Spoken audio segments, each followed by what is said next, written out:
नमस्कार स्टूडेंट्स। लीलाधर जगुड़ी की जो कविता स्वतंत्र जुबान अधूरी रहती थी उसी की व्याख्या करते हैं। अब चारों ओर उड़ रहे थे संशय और अफवाहें।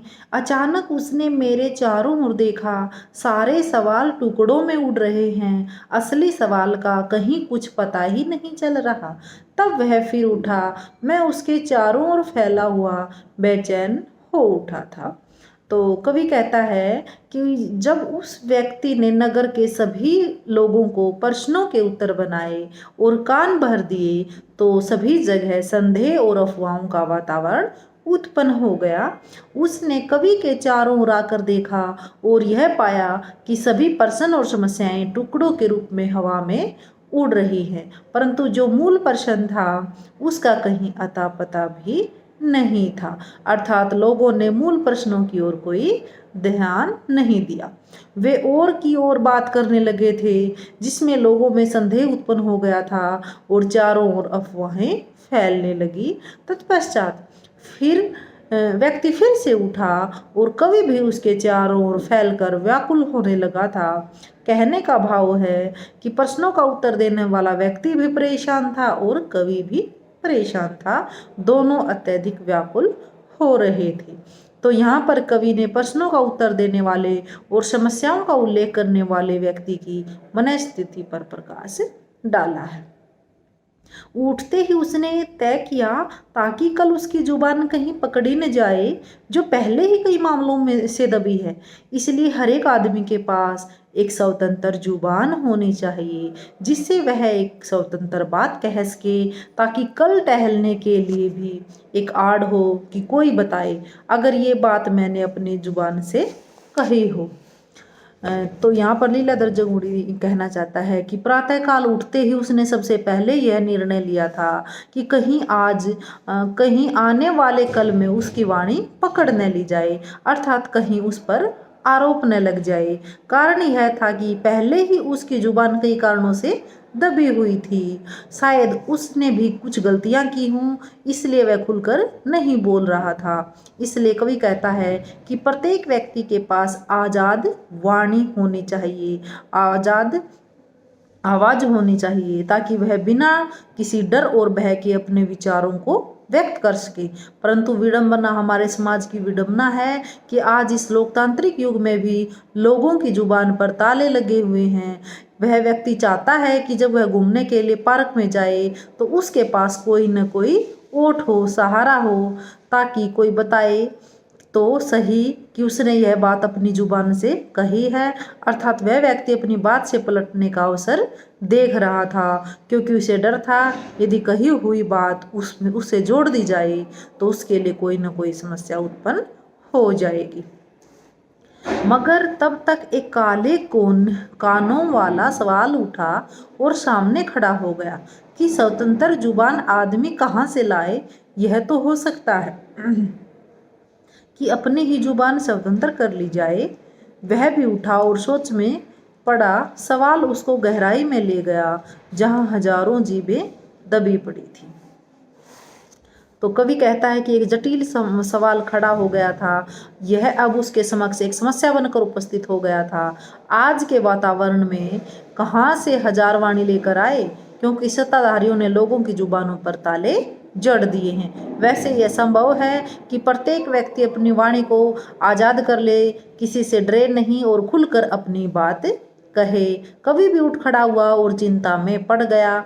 यह प्रश्न उसको बड़ी गहराई में ले गया, अर्थात उसने अपने अंतर मन में खूब चिंतन और मनन किया कि जहाँ वह रहता है वहाँ पहले ही हजारों जुबानें दबी पड़ी हैं। कोई भी खुलकर अपने विचारों को व्यक्त करने का साहस नहीं करता। ऐसी स्थिति में वह अपने कैसे विचार व्यक्त कर सकता है, क्योंकि वह भी हार्ड मांस का बना हुआ इंसान है।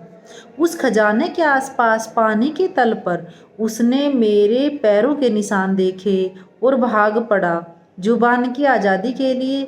मैं लड़ा न वो लड़ा, मगर उससे रहा नहीं गया। उसने अपने काम के लिए जानवर की जुबान चुनी और जानवरों में भी बैल की, जो उसके सबसे ज्यादा करीब थी। तो जिस गहराई में लेखक गया था, जहाँ हजारों जुबानों पर ताला पड़ा हुआ था, उसके समीप ही पानी के तल पर उस व्यक्ति ने कवि के पैरों के निशान देख लिए और वह भागने लगा। उसे पता चल गया था कि कवि पहले से ही इस खजाने के पास आ चुका है। अतः वह भाग खड़ा हुआ और वाणी की स्वतंत्रता के लिए न तो उसने संघर्ष किया और न ही कवि ने, परंतु कवि का साथी मौन रहा। उसने अपना काम निकालने के लिए, दबंगों से स्वयं को बचाने के लिए पशुओं की वाणी चुन ली। पशुओं में भी उसने बैल को चुना, क्योंकि उसने महसूस किया कि बैल ही उसके सर्वाधिक समीप है। कवि के कहने का भाव है कि उसका मित्र लगभग बैल जैसा ही है। उसने अपने मित्र को बैल की संज्ञा दी है। उसका साथी अपने द्वारा कही गई बातों से स्वयं को बचाने के लिए पशु बन गया, तो कवि ने इसीलिए उसको बैल की संज्ञा दी है, क्योंकि वह कईयों को चरना चाहता था, कई सवालों से बैलबानी करना चाहता था, कईयों के नीचे से छुड़ाकर जमीन, कईयों को गिराकर खंदकों में, कईयों को उठाना चाहता था सींगों पर, कईयों की अड्डी मारकर मारना चाहता था। वह कईयों के रास्ते गोबर करना चाहता था, ताकि उन्हें पता चले आत्मा के क्या हाल है। तो कवि का कथन है कि अपनी जुबान खोलने वाला व्यक्ति अब पशु बन चुका था। वह बैल बनकर स्वयं को आरोपों से बचाना चाहता था, इसलिए वह बैल के समान अनेक लोगों को दूषित करना चाहता था, उन्हें नीचा दिखाना चाहता था। अब वह प्रश्नों से बैल बनकर संघर्ष करना चाहता था। यही नहीं, वह बैल के समान अनेक लोगों को जमीन से उठाकर खाइयों में गिराना चाहता था। अनेकों को वह सींगों पर उठाकर पलटना चाहता था और अड़ंगा डालकर उन्हें मारना चाहता था। यही नहीं, वह स्वयं को बचाने के लिए लोगों के समक्ष गंदगी फैलाना चाहता था, ताकि उन्हें ज्ञात हो जाए कि उसकी आत्मा का क्या हाल हो चुका है। भाव यह है कि उसने गलती से अपनी जुबान खोल दी। वह इस बात से बचने के लिए हिंसक प्राणी बन चुका था। कवि ने मुंह खोलने वाले व्यक्ति के पशुत्व पर प्रकाश डाला है, जो स्वयं को आरोपों से बचाने के लिए दूसरों को हानि पहुंचाना चाहता है। असल में वह जानवर की जुबान से इस सारे धुएं को चाटना चाहता था, जैसे ताजा ब्याए हुए पशु अपने बच्चों को चाटते हैं, उन्हें समर्थ बनाने के लिए। अभी वह कुछ नहीं बोला था, तभी मैंने महसूस की जानवर की जुबान, जो उसने स्वतंत्र बोलने के लिए लगा ली थी, सड़ने लग गई है। और लोग कहने लगे, जिसके कान पहले ही बहुत रंगे हुए थे, यह अपनी जुबान से एक समकालीन दुर्गंध फैला रहा है। तो कवि का कथन है कि सच्चाई तो यह है कि वह पशु इसलिए बना ताकि वह अपनी वाणी से फैली हुई अस्पष्टता, आलोचना और बदनामी के धुएं को समाप्त कर सके।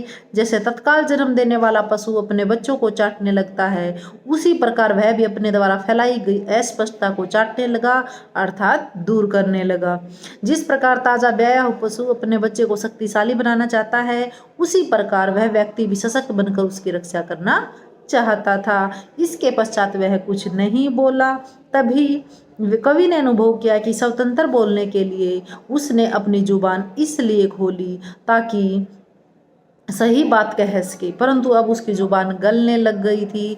जिन लोगों के कानों में वह पहले स्वतंत्रता पूर्वक अपनी बात कह चुका था, वे लोग कहने लगे थे कि अब वह व्यक्ति अपनी वाणी के द्वारा तत्कालीन बदबू को फैलाने में लगा हुआ है।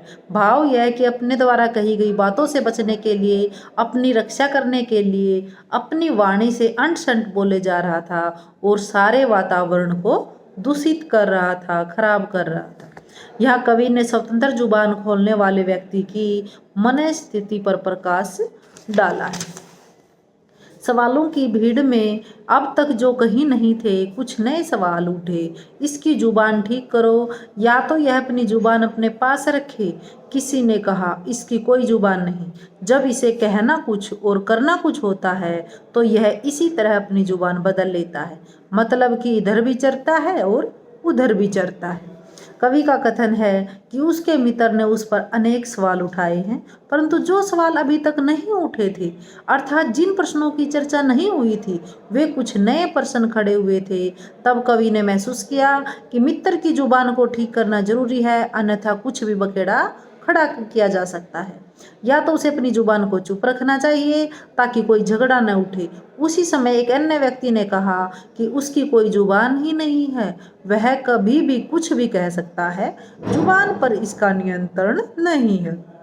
जब भी वह कुछ कहना चाहता है या करना चाहता है, वह तत्काल अपनी वाणी को बदल लेता है।